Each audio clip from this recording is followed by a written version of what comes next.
silakan yang ingin memberikan komentar dan pertanyaan Bapak.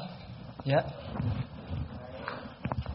Mohon lampu yang di deretan hadirin dinyalakan ya.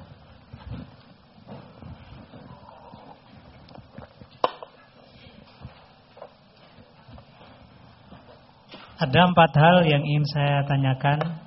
Sebenarnya sederhana, tapi sering saya dengar dan barangkali pertanyaan saya ini cukup klise. Tanpa berpretensi untuk menilai sebuah puisi liris itu positif atau negatif, saya ingin bertanya sama Bung Nirwan, kira-kira sampai kapan kecenderungan puisi lirisme ini akan berakhir atau janjian abadi? Kemudian yang kedua, masih memungkinkan atau masih adakah sebenarnya sapuan-sapuan besar kita di Indonesia perihal perpuisian seperti yang dilakukan Hairil dan Sutarji? Terus yang ketiga, ini juga barangkali agak klise. Kalau kita percaya puisi besar, sebenarnya puisi besar itu seperti apa? Yang keempat, kira-kira masa depan puisi Indonesia ini akan seperti apa? Kalau yang saya baca di koran-koran nasional, ada semacam keseragaman sebenarnya, terutama dengan role modelnya puisinya Mbah Sapardi sama Mbah Gun. Terima kasih. Assalamualaikum warahmatullahi wabarakatuh. Langsung atau ada satu lagi? Iya, satu lagi.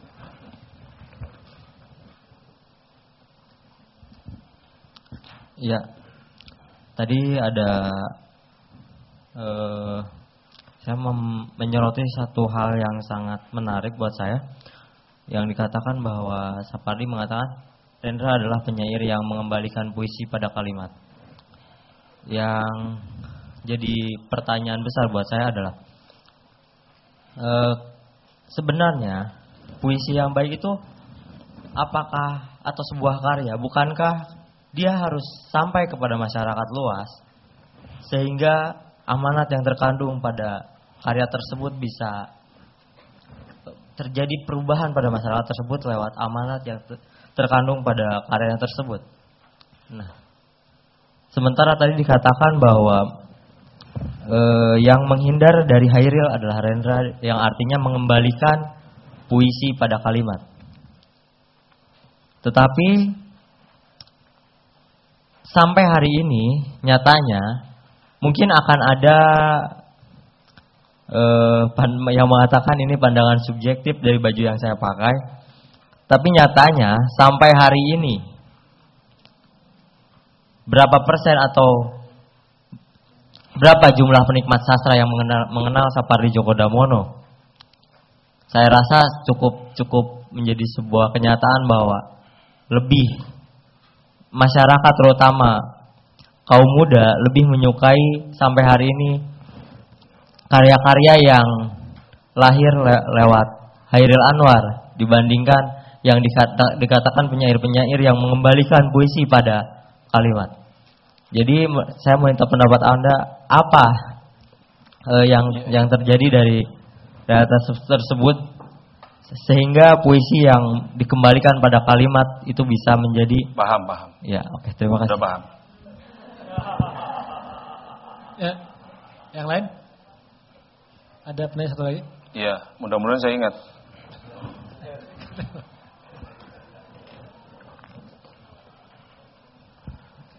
Singkat mungkin ada dalam perjalanan kepenyairan Sapardi ada beberapa kali interupsi yang sedikit keluar dari katakanlah ciri khas puisi Sapardi seperti di ayat-ayat api dan Den Sastro seperti itu.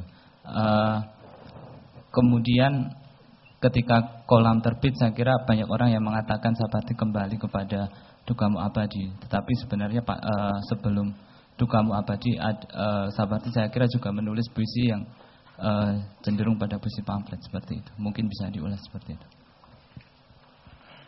Ya, saya jawab dulu ya. Ya, puisi lirik akan berlangsung sampai akhir zaman. Saya kira kita tidak usah terlalu takut melihat puisi lirik. Kenapa harus takut? Jangan-jangan puisi sama dengan puisi lirik. Kalau Anda mengikuti pembagian sekolahan, maka puisi dibagi 3 tuh jenisnya tuh. Ya kan? Puisi lirik, puisi dramatik, ya kan, dan kemudian puisi yang bercerita. Ya, tapi itu bisa kabur ketiga-tiganya. Tetapi sebenarnya kan istilah puisi lirik itu sendiri bergeser dari waktu ke waktu. Dari istilahnya sendiri, dari etimologinya, puisi lirik adalah puisi yang mengungkapkan perasaan hati si pengujar dan itu dinyanyikan. Itu artinya memang pada zaman dulu itu pengujar mengutarakan dirinya, ya, perasaannya, sepotong perasaannya. Tetapi kan memang kemudian berkembang. Nah, saya ingin membatasi pengertian saya kepada kepada puisi lirik kita misalnya. Pertanyaannya sederhana misalnya, apakah kita bosan membaca puisi Amir Hamzah? Saya kira tidak, ya. Saya tadi terlalu banyak menekan sumbangan Khairil sebenarnya. Itu sebenarnya sumbangan dalam hubungannya kalau saya membicarakan Khairil dengan puisinya Sapardi Djoko Damono, ya.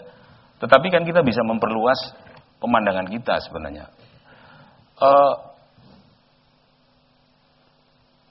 Di dalam sejarah puisi dunia itu ada perkembangan yang kurang lebih bahwa orang menghindar dari semacam perasaan romantik dan menjadikan puisi sebagai sesuatu yang kurang lebih murni, ya, yaitu membebaskan puisi sebagai semacam bangunan, sebagai struktur yang bebas kurang lebih dari dari subjektivisme diri pencipta, ya. Jadi puisi makin jauh sebenarnya.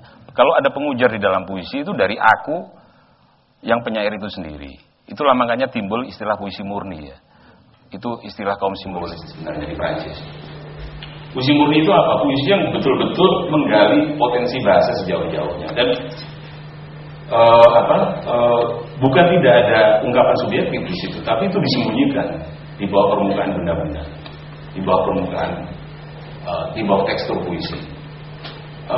Atau pengujar di dalam puisi itu menjadi sesuatu yang disifatkan atau dialegorikan oleh permainan metafor di situ. Kalau Anda baca simbolisme begitu, jadi ada angsa di permukaan kolam yang beku, itu metafor untuk proses pembacaan, misalnya seperti itu. Jadi puisi liris akan berlangsung sampai akhir zaman dan kita bisa berdebat tentang apakah puisi liris itu, ya, apakah puisi yang muncul di harian Kompas Minggu itu puisi lirik atau bukan, dan menurut saya itu tidak penting lagi. Yang penting adalah kemungkinan mengucapkan puisi dalam bentuk atau di dalam tekstur mungkin, ya, di dalam permainan metafor yang jauh lebih kaya. Itu sebenarnya yang kita harapkan. Puisi besar. Apakah puisi harus besar?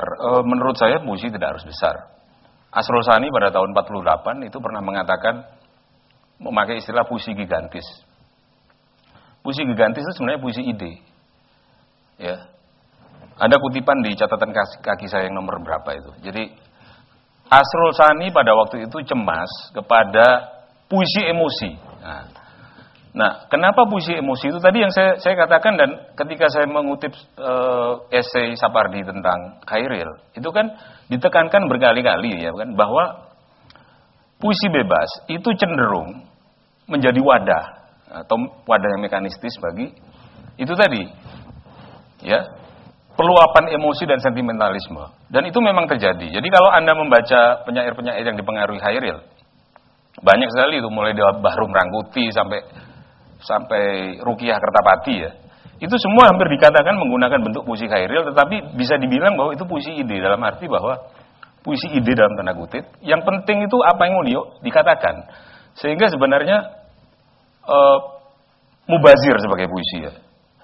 Puisi-puisi dari Rukiah misalnya, itu kan semacam proto-feminisme itu yang mengedepankan perempuan sebagai orang yang dihalangi oleh, kalau sekarang pakai istilah patriarki. Itu yang sampai kepada kita. Tetapi yang kalau itu kita baca hari ini, maka kenapa ini tidak dikatakan dengan cara lain saja? Berbeda dengan Khairil misalnya.